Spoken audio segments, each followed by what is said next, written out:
going on, guys? Welcome back to United View. Hope everyone is doing very well. Calm down. It's okay. It's cool, you know. Oh, honestly, I'm seeing people in the chat getting so angry. It's 2 minutes past the hour. What's going on, guys? What? Come on. It's not good. I'm leaving. I'm off. I'm going out of here. No, I've had enough. I've had enough of it. So I'm leaving. It's okay. It's fine. You know, sometimes it takes a second. You press connect, and it can take a little bit. It's all right. It's okay. We'll bring you the news. No problem. Call it at. Okay, it's all right. Nevertheless, breaking news coming in the last couple of minutes or so from David Ornstein. Yes, we're logging on. Get your keyboards out. Get your laptops out. Get your phones out. Whatever it may be, get it out because we're logging on. I know it's in the afternoon, and I know, you know, maybe we should be a little bit more productive with our Wednesday afternoons, but we're logging on. We're going on, yes. We're going on to Ornhub. Yes, we're going on to Ornhub, and we're going to be looking at this big David Ornstein bomb that he's left for us this afternoon, and that is that Manchester United, according to David Ornstein from The Athletic, he says that Manchester United are working on a deal to sign Sofyan Amrabat. Manchester United hope to take the Fiorentina midfielder on loan rather than a permanent deal due to FFP. Now, there are other options involved in this. Ryan Gravenberch are among those other options, but the Morocco international is the top target, and the 27-year-old wants the move to Old Trafford.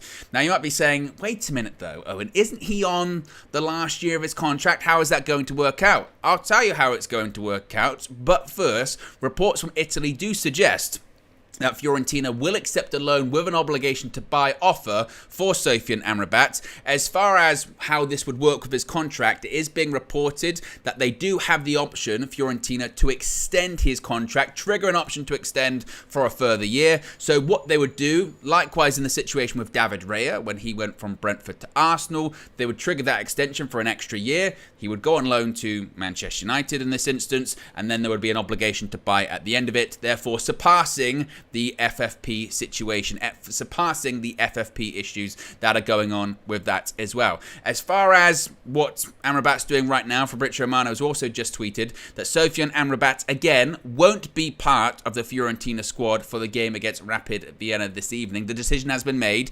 He won't train with the first team squad or play. He only wanted to wait for Manchester United since the end of June. As far as a bid going in, a bid hasn't gone in just yet. Fiorentina are still waiting for this bid, but according to Ornstein, United are indeed working on this deal to sign Sofyan Amrabat, and they hope to take the midfielder on loan. I did see a report earlier today, and it is quite interesting that this report comes out now, that I believe it might have been reports in Italy were suggesting that maybe Napoli were interested in putting a bid in for Sofyan Amrabat, and that bid also was going to be a loan with an obligation to buy. So it's a really interesting one, this, because we've had so many different journalists actually saying so many different things, realistically. We've had a situation whereby we've had Romano, realistically, throughout the entirety of the window going, nope, Sofyan Amrabat wants Manchester United. He's waiting for Manchester United. He's turning down other bids. He's training away from the first team. He's not going anywhere else. He's waiting for a bid to come in. And yesterday, there were even some sort of murmurings coming out of Italy that maybe he'd been lied to by some of his agents or his representatives. He has changed, I think, his representation throughout the summer too, which was a concern a few weeks ago. And maybe there was a feeling of, has he been sort of misled? Have the people around him said, we'll get you that move to United, and then United were never interested in him? There had been rumours that he had spoken to Erik Ten Hag as well, sort of informally, and he'd been given a sort of informal from Ten Hag, don't worry, sit tight, we're going to get you. But then on this side of things, Samuel Luckers from the Manchester Evening News said, was it last week, I think it was, or it might have even been a few days ago, he said, well, if Sofyan Amrabat was really wanted by Man United, he'd be at Man United right now. And I asked someone on the pre-season tour, what's the situation with Amrabat? And they kind of scrunched their face up at me and went, Amrabat. So it kind of felt like this one had gone cold. It had gone quiet. But now, and I suppose this kind of goes to show David Ornstein's standing when it comes in the game at the moment, isn't it? Is that, yeah, look, Romano's track record is still very good. There have been this summer a couple of misses, a couple of community notes that have been put up, although some of the things that community notes were put up about him, i.e. Gavadio, they still ended up working out, in fairness, when it comes to his reputation. I will give him that. But when Ornstein comes out, when Ornstein writes, when Ornstein speaks, people tend to listen, and it would appear now that United, this is the midfielder they're going after, which again is very curious, isn't it? Over the last 24 hours, 48 hours, there have been all of these talks about these different midfield options, haven't there? Whether it be Amrabat, whether it be Gravenberch, whether it be Højbjerg, and depending on the day, kind of feels like that's depending on the direction that we're going to go.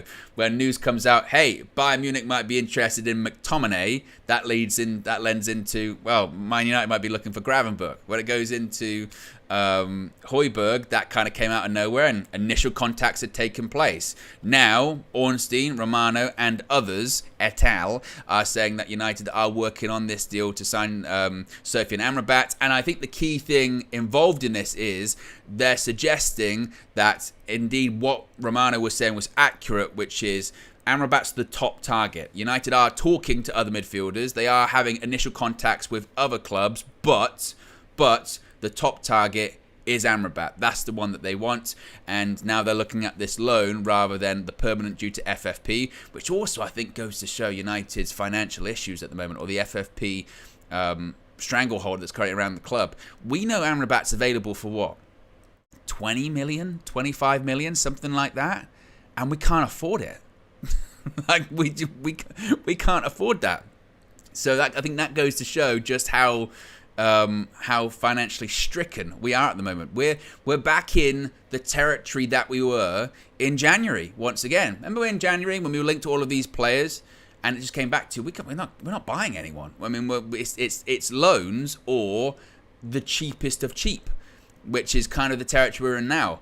Cucurella, loan, and that one looks like it's getting closer and closer. We'll talk about that in just a second.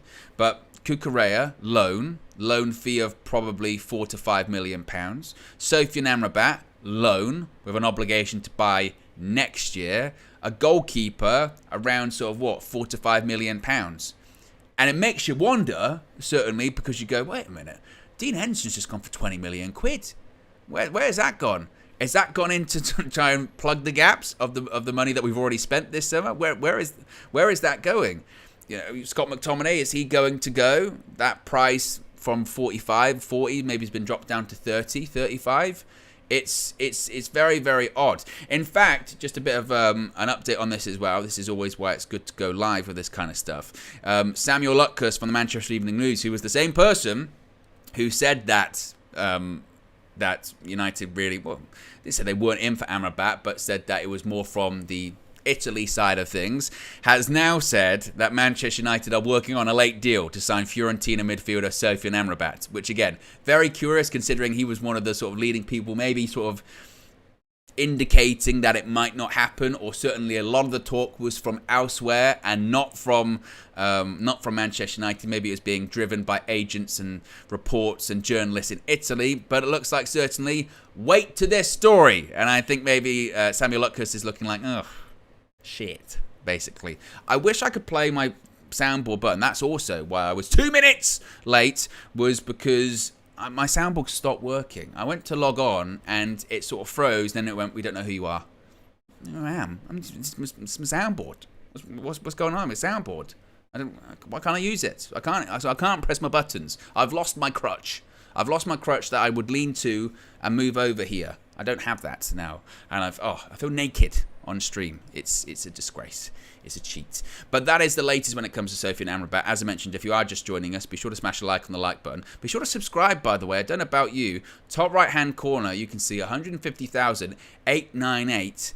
We can make that to 900, round number, 100 left. I mean, it's possible. So if you haven't already, subscribe, bottom right-hand corner. We'll tick it over into just 100 remaining of 150k. So yes, if you haven't already subscribed. But the latest news is that Manchester United are working on a deal to sign Sofyan Amrabat. United hope to take the Fiorentina midfielder on loan rather than permanent due to FFP.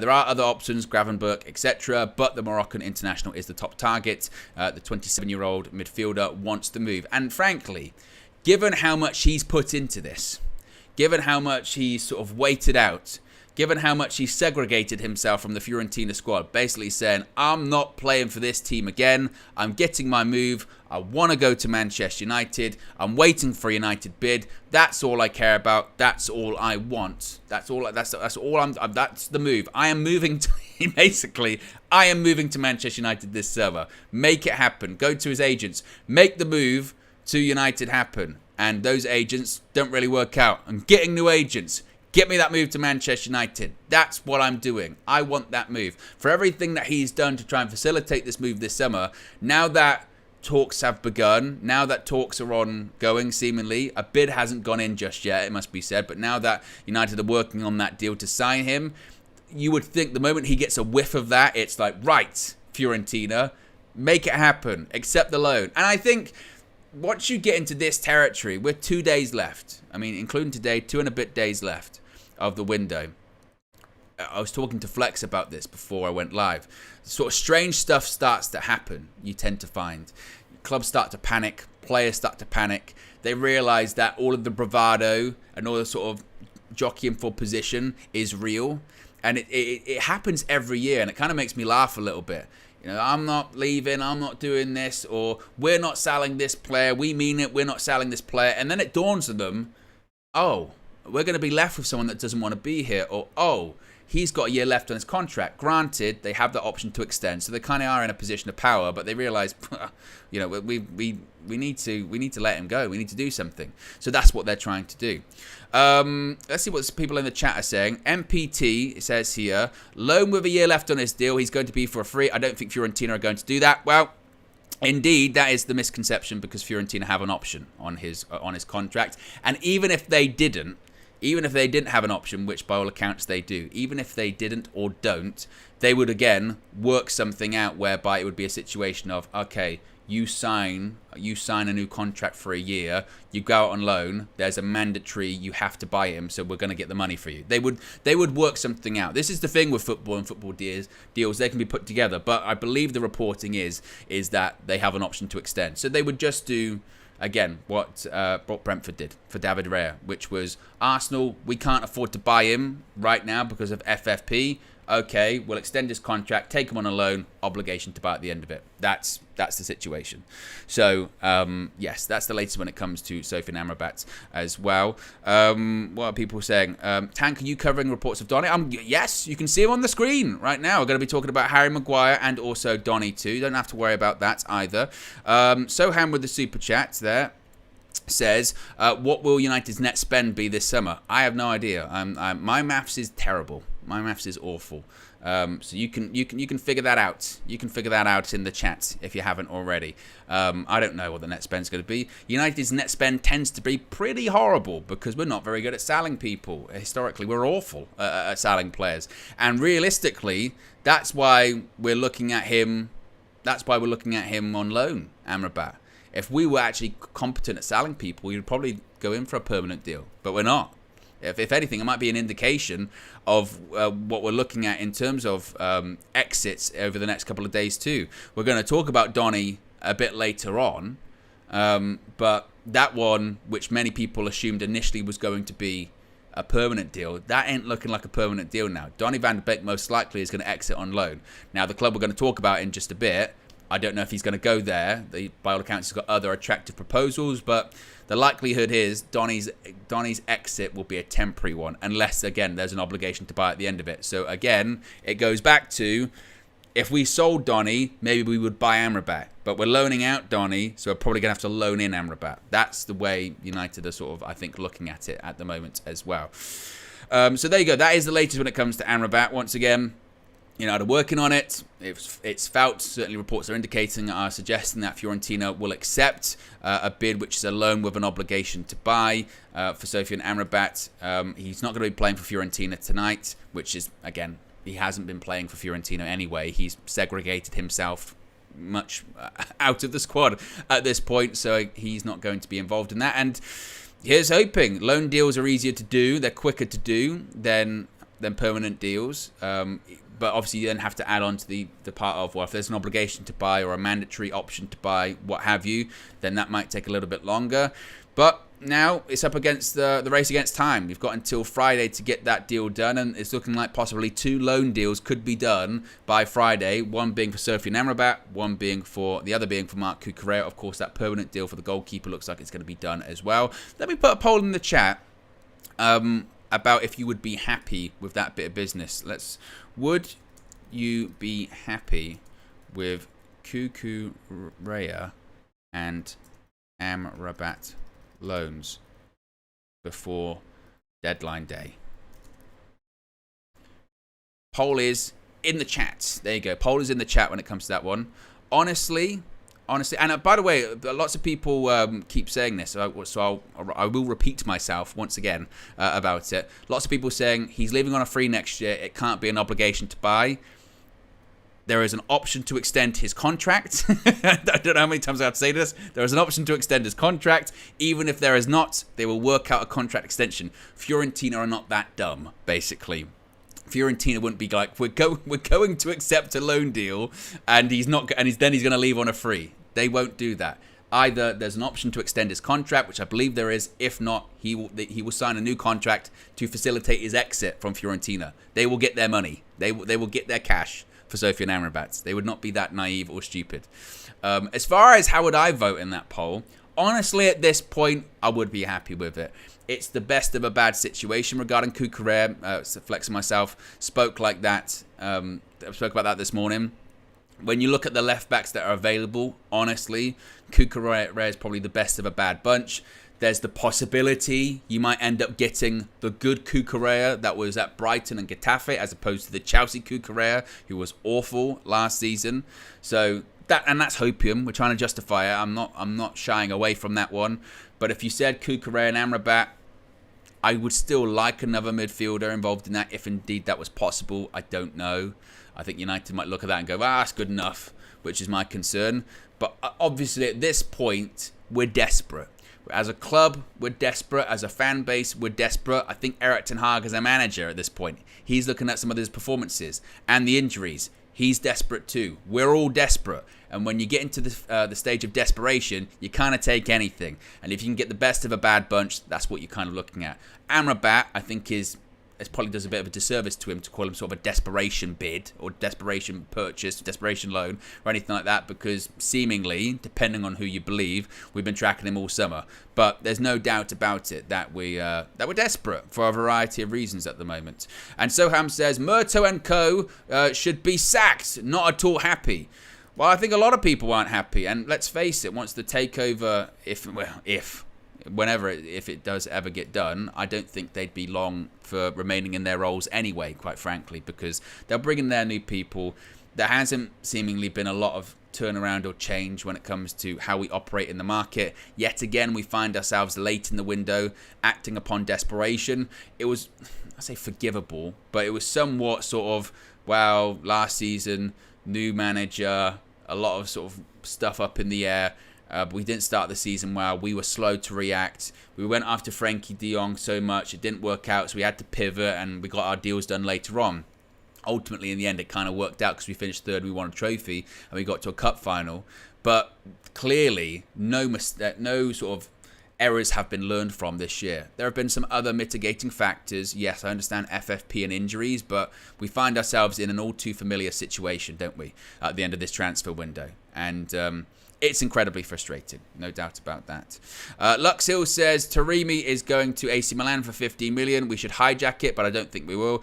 I don't think we will either, unfortunately, Lux Hill, because if we're going for Amrabat on loan because of FFP issues, that kind of really gives us an indication as to where we are. We can't afford. I mean, Amrabat's available for sort of 20 plus million, so it looks like we're just devoid of any money when it comes to FFP, which again is strange considering we're about to get 20 million for Henderson, and you would hope more, but I don't know. And Manash says, fact, Varane is made out of paper mache. Obviously, Raphael Varane out for the weekend against Arsenal. It was actually said, though, previously, that he would be out for 6 weeks. They're pushing back on that. Manchester United, I saw Simon Stone pushing back on that, saying actually the likelihood it's more a couple of weeks. But it still goes to show the issue with Raphael Varane, isn't it? Is that, you know, he's injury prone, and that's the problem. And you're meant to have quality, strength and depth. And we do in Victor Lindelof. I think he's a really good number 3 option. But we know the situation when it comes to Harry Maguire, which actually is a perfect segue onto Harry Maguire, which I'm going to get into now, which is that despite, and this is kind of what I was saying would happen, and this is why I think Harry Maguire is staying at Manchester United, people can talk about the money he's owed and the money left on his contract and compensation and all that kind of stuff, which is he's entitled to. But the main reason that Harry Maguire is staying at Manchester United is because his international position, his international spot is not in threat at all, because it's been reported today from Sky Sports, Rob Dorset from Sky Sports, Harry Maguire is likely to be included in tomorrow's England squad for internationals against the Ukraine and Scotland, despite not kicking a ball yet for Manchester United this season. And this is why he's staying. This is why he is staying. I said before, when that report first came out, that the bid from West Ham had been accepted for Harry Maguire, and there was some reporting that Gareth Southgate had spoken to Maguire and sort of indicated to him, hey, maybe you should leave because it's going to be quite difficult to pick you for the Euros next season if you don't play at United. Literally, my first thing was, what a crock of shit. That is so... I just don't believe it. Gareth Southgate has proved himself when it comes to Harry Maguire at this point. He's proved himself with a lot of players. Gareth Southgate, and I don't particularly begrudge him that much for it, because they've done well for me. They've done well for me this whole time. But the point is, he's going to have to now justify next summer when it comes to the Euros, because England will qualify. He's going to have to justify selecting someone who by that point will have not played consistent first team football for 2 seasons. 2. Count them. 1, 2. And I'm not swearing. 2 seasons. And he will still select him. If I was someone like Tomori, I'd just retire. I'd go, what is the point? Why am I making myself available for international duty? And people push back on that and they say, well, Tomori's not really that good. He's playing. He won Serie A a couple of seasons ago with AC Milan, and he still couldn't get in. And I mean, again, that shows the entire situation with the England setup at the moment. And honestly, don't get me started on Gareth Southgate. I truly believe we have another golden generation of England international footballers, and I truly think they're going to be wasted. I mean, he might win the Euros just because I think we have one of the best squads there. Still, France are very, very strong. But again, I look at the situation. It just stinks. It does. And I really, truly do feel if Gareth Southgate had said to Harry Maguire, I can't pick you next summer for the Euros if you're not going to play another full season, if you're going to be 4th choice at Manchester United, I think the situation would be different now. I think he'd say, right, I still want to get some of my money, but I don't need all of it. I don't need to really go, I want everything. I want 12 million. Maybe they could have cut that figure in half. Or maybe if it was cut in half, then West Ham could have worked with Manchester United a little bit more, and that deal could have got over the line. Because maybe someone would have said to Harry Maguire, hey, Harry, you're like, what is it, 29, 30? How many more international tournaments have you got left? If you miss out of this one, and someone who comes in does well at the Euros, a younger person who's got more longevity in this team, you might not even make it to the next World Cup. So realistically, it's now or never for you. But he didn't. He didn't, and he's going to get called up tomorrow, and then there'll be the discussion in the press conference, I'm sure. Gareth, why did you pick up Harry Maguire? And he's always done well for me. That's what people will push back. He's always done well for me, which is fine, but it gets to a point of, if someone's always done well for you, but they don't play for like 2 years, what do you do after that? How do you continue to select him? I don't understand it. So... And maybe I'm passing the buck on to Gareth Southgate there. It is still Manchester United's fault. It is still sins of the past. It is still Ed Woodward contracts, inflated contracts for players that weren't reflective of value, long-term contracts, because all Ed Woodward cared about was, for someone that cared about resale value, they didn't really sell players that high, did they? You know, Phil Jones, why are you giving him a new contract? Well, resale value. Well, you're not going to sell him. He didn't. He left on a free. All of these players end up leaving on a free because their contracts are so big. And again, when I saw this news today, was I surprised? Of course I wasn't surprised. Everyone knew Gareth Southgate was going to pick Harry Maguire. Like I said, I was surprised when that news came out that maybe he'd said he wasn't going to pick him. Well, and that's very out of character for Gareth, realistically. So that's the situation they find themselves in. I don't buy into the... Because this was, a couple of weeks ago at this point? I didn't buy into it then. I don't buy into it now. It's too late to get a replacement in. We can't do it. People have signed football players in a matter of hours in deadline day. When push comes to shove, people can get deals done. They can make sure it gets done. So spare me a couple of weeks ago. It just take too long. No, what would take too long is actually Gareth Southgate to grow some balls. Basically, that's what would take too long, because it's not going to happen. He's not going to say to Harry Maguire, I'm not going to pick you for England, or I'm going to... It's not even like I'm not going to pick you. It's more just like, well, if you stay at United, you take the risk. And if there's a player that is playing more often, I'm going to have to pick him, because he's more ready, and he's going to be better, more available, and he's going to be, fresher, fitter. He's going to have match rhythm, all that kind of stuff. So I'm not surprised. I'm not surprised whatsoever. I'm just disappointed. But I can't say that I'm totally surprised, honestly. Red Baron with the super chat says, same cycle happening to Ten Hag. Amazing first year. People are being more negative about Hag this year, but without a solid foundation above Ten Hag or any manager, we will never be a serious club. I do think with Ten Hag, it is social media, isn't it? This is just, unfortunately, par for the course, is you have people going to really strong extremes. This is why Ten Hag's going to be gone by Christmas. This is why Ten Hag's in massive trouble. This is why I've given Ten Hag enough patience, but he's got to go now. What a load of nonsense, realistically. Now, I don't think any manager's immune from criticism, and I do think in a couple of the games recently, there are some decisions which you go, Erik, come on. Like, why are we doing this? For instance, against Spurs, when he had the front three essentially all in the wrong positions, Bruno on the right, Rashford through the middle, Sancho on the left, it was like, Erik, what are we doing here? Or sometimes late subs, you go, Erik, come on, we've got to be a bit more proactive. Or the insistence on Anthony, come on, why are we doing that? So I don't think he's immune to criticism by any stretch of the imagination. But you'd think by talking to some people that he's on his last legs and he's one result away from getting sacked. And you do look at last season and what he achieved despite the circumstances at points of not having a striker and winning a trophy, getting to an FA Cup final, finishing third, despite not really beating anyone in the top half away from home, is staggering. Realistically, how he managed to do that. And you had hoped that would have built a foundation, as you mentioned, to build upon this season, and it still might. It's still very, very early. You do have to look at the beginning of last season and look where we ended up and said, well, it turned out all right in the end, and it still might. Time will tell when it comes to that. We're in a better position than we were this time last season, and a lot of clubs, it must be said, if you look at the Premier League, isn't it City who are the only club with a 100% record so far? Everyone's dropping points, so we're not an outlier in that sense. But I do agree with you. With how we find ourselves at the moment, with 2 days to go of the transfer window, scraping around pennies for loans, looking at players that haven't had the best times at their clubs in Cucurella, Amrabat, a player that we've been tracking all summer. Now it's like, let's put a loan and we can do a loan. Finally, we're going to do a loan. All that kind of stuff. It's typical Man United. I was asked on Sky yesterday, one of the questions I was asked was, are you surprised to see United do business so late in the window? And I was, not really.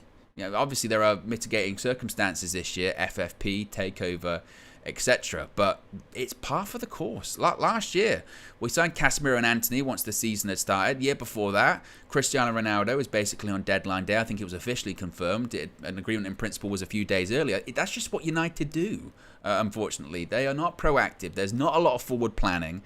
There's an attempt at like long-term planning, but eventually, very quickly, that gets replaced by patchwork. We'll address it next summer. That's what we're already at that territory, aren't we? We'll address it next summer. What about some midfield options? We'll get there next summer. What about some other striking options? We'll get there next summer. It's always next summer, and then when that next summer comes around, and it's always the summer after that. Matfalu says, in Southgate we trust. Honestly, don't even get me started on Gareth Southgate. That World Cup and the Euros, it still just gets to be even now. Poll in the chat. It's been in for about 13 minutes. How many votes is currently in there? Over 600 votes. And the question was, would you be happy with Cucurella and Amrabat loans before deadline day? And the majority are saying yes, unsurprisingly. 82%, 81% rather, saying that they would be happy. 19% are saying no, which I think most people are kind of into that territory right now, aren't we? We're into that territory of, let's just get people through the door. We need people. And let's try and make the best of a bad situation. Realistically, that's where we kind of find ourselves in at the moment. What else are people saying in the chat at the moment? Lots of talk about Ralph Rangnick. Manish says the amount of loans we had to do in the last 24 months takes a lot of heat off Baldy. They've burnt through money. Oh, Baldy. Wow, Manish, very not happy with Ten Hag calling him Baldy. Oh dear. Chris says Newcastle won't be top 4, neither will Liverpool nor Chelsea. Interesting. That's a lot of people not making the top 4 there. I saw the rumours today. I don't know if you saw this as well, suggesting that Mo Salah still going to leave Liverpool, according to Jan Arge-Flortoff. They were saying that there could be like a £150 million bid put in for Mo Salah, which would be interesting to see if that one happens, certainly. We've got over 1,300 people watching, nearly 100... maths. Just my words lost. Nearly 1,400 people watching. We're less than 200 likes. So if you haven't already, click the like button. Let's see if we can get it closer to 500. And maybe if we get it to 500, I'll be able to talk, actually, and use my words. That might be... We might get there in the future too. Let's move on and finally talk about Donny van der Beek. This is quite an interesting story regarding him. As I mentioned, Donny doesn't look like he's going to be leaving permanently because it looks like a loan move is more likely for the Netherlands midfielder. It's reported by Santi Ouna that Lorient have agreed a deal in principle with Manchester United to sign Donny van der Beek on a 1-year loan. They are yet, though, to get approval from the player for the move. It actually looks like it might be a quite difficult deal for them to do. They could have several issues convincing Donny on a move to the club, as the player has several offers and he could choose a, quote, more ambitious club. Now, when I saw this, I went, well, choose the ambitious club then. Go. We're running out of time. But it just goes to show it's another player, isn't it, that we've really failed to move on this summer. We really have. The assumption was, remember that list of players, they're definitely going to go, he's going to go, he's going to go, he's going to go. And Donny was in that list, and he was being linked to, was it Sociedad on a permanent deal? That very quickly became a loan. Now he's being linked to French clubs on loan. And you do sort of somewhat sympathise for him, don't you? You go, man, like this guy's career trajectory was going like this when he joined United, and now it's like completely, taken a nosedive for a variety of reasons. But if he's got those more ambitious clubs, then that's where he should go. Unless he's holding out for something that hasn't been reported or hasn't been put out there, I don't know. We'll have to wait and see that. I did think that Ajax maybe were going to come back in for him. Maybe they still will. The crazy thing when it comes to the last 48 hours of the transfer window is just weird shit starts to happen. Weird stuff.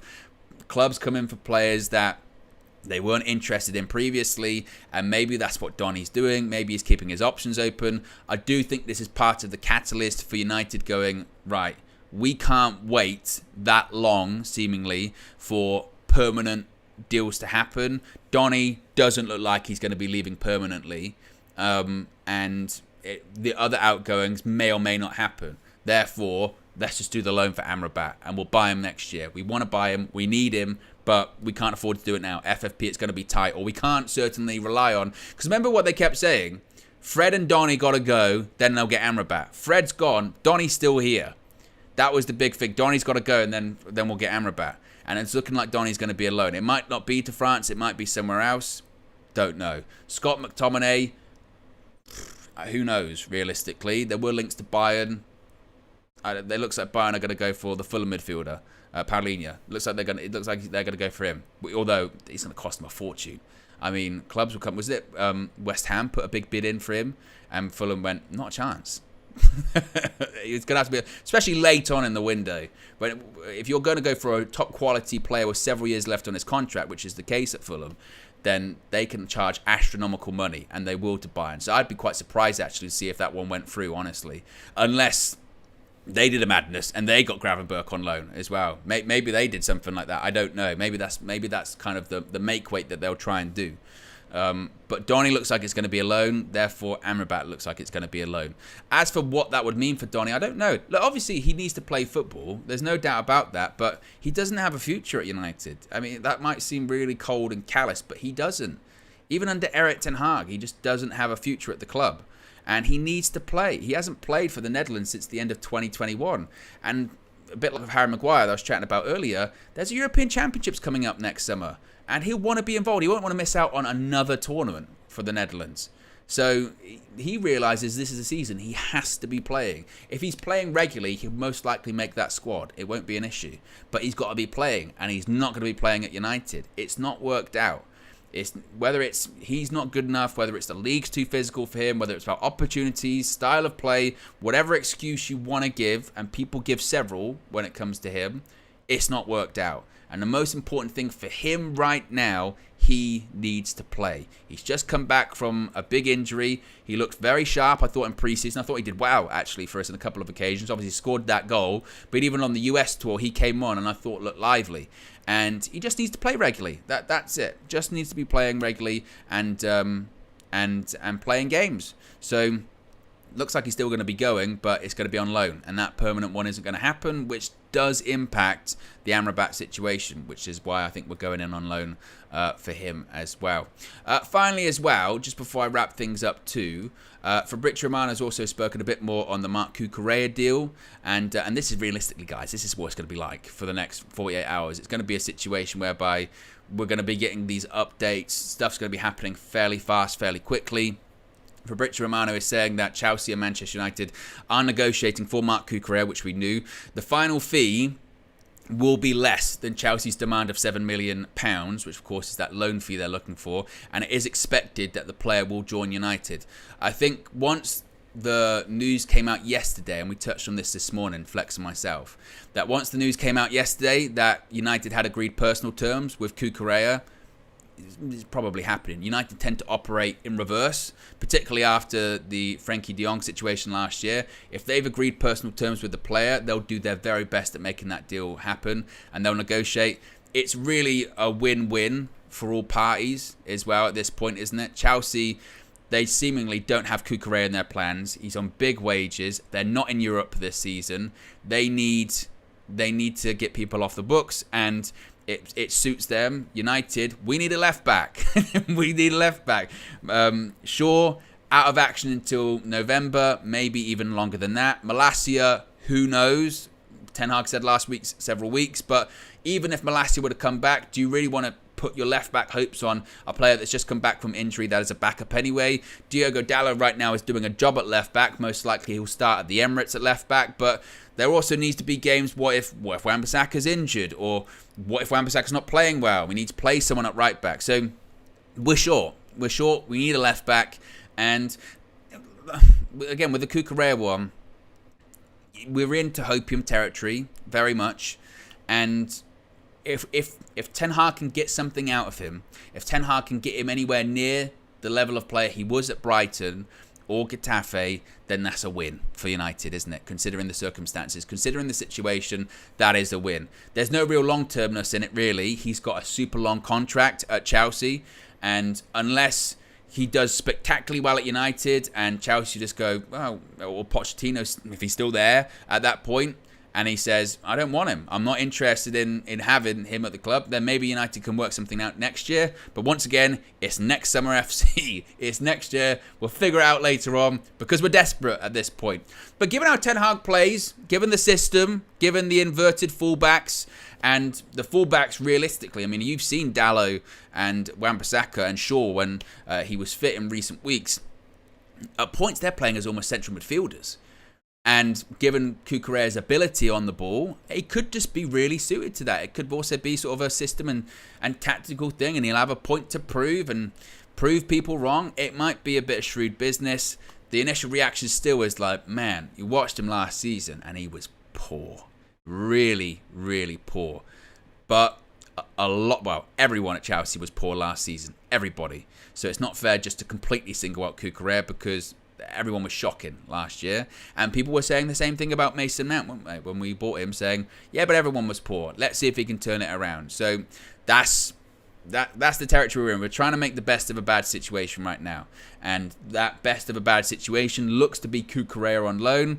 And hopefully, given the news from David Ornstein this afternoon, looks to be Sofyan Amrabat as well. Ideally, I'd still hope for that extra body. I'd still hope for another midfielder. Or I'm kind of giving up on the striker situation now, really. I'm giving up on us getting Taremi. Oh, Romano's just done it. Here we go for Nunes to Man City. Yeah. Man City just... And what's this? Mateus Nunes to Man City. Here we go. Verbal agreement reached with Wolves. Mateus already on the way. Understand Tommy Doyle will join Wolves in a £5 million deal plus 50% salon clause. City are like sickeningly efficient. Like they are sickeningly efficient. And the worst thing is, I've noticed with City, is that all of these players they get, like when they were going for Paquetá, like with Nunes, it's like if they stayed at their current clubs, if you stayed at Wolves, you go, good player, really good player. Yeah, really like him. Paquetá, yeah, really good player. But you just know if they'll go to City, they'll be twice, 3 times, 4 times the player they currently are. They will just get better, exponentially better. And even that bit they add on there, or we'll send someone there, £5 million deal, so they get some money on the back of it. They get a 50% salon clause as well. So even if he turns out to be really good, they're still getting money involved in that. And you look at City in terms of how they're investing in their academy as well. They're investing in the money that goes into their academy. Look at how they sell players that haven't played any Premier League football at the moment. Like the goalkeeper they sold to Burnley for how much was it? 20+ million. Pure profit from an FFP point of view. Pure profit. That's why Chelsea too. They look at it. The players they sold this summer, a lot of them were academy graduates. Mason Mount, Loftus-Cheek, etc. They're all academy players. Pure profit from an FFP point of view. That's part of it as well. Obviously, it doesn't excuse that clearly Chelsea bending the rules, City broken the rules as well.